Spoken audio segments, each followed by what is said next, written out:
xibaar yu wér te wóor ca tàng ba abonnez-vous pour ngeen di mën di jot suñuy vidéo. dal leen ak jàmm seen chaîne bi di Buzz 221HD kii di Modou Diouf di akub chroniqueur bu kenn dootu présenté ci réew mi di Sénégal yëkkati na ay kàddu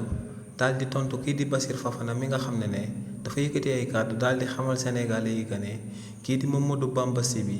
mi nga xam ne moom mooy daal di jiite corps de contrôle bi ñu dippee CENTIF que ne kookee lu sabab muy singlu ñu daal di nekk ci opposition bi kese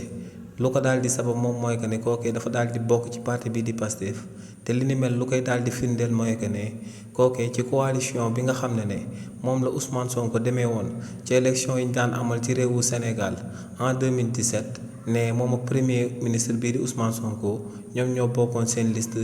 ci seen coalition bi ñu dippee woon na Nawu Askan Wi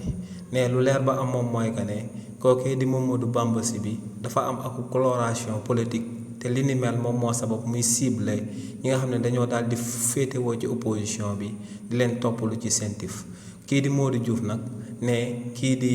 Bassirou Fofana kàddu mu yëkkati dara xaajul ba ci dëppoo lu am te ne kullu sénégalais mën naa dem daal di vérifier information boobee boppam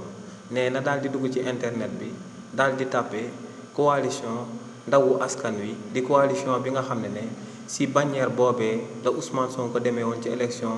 législative yi ñu daan amal ci réewu Sénégal en 2017 ne doo fa daal di fekk turu kii di Mamadou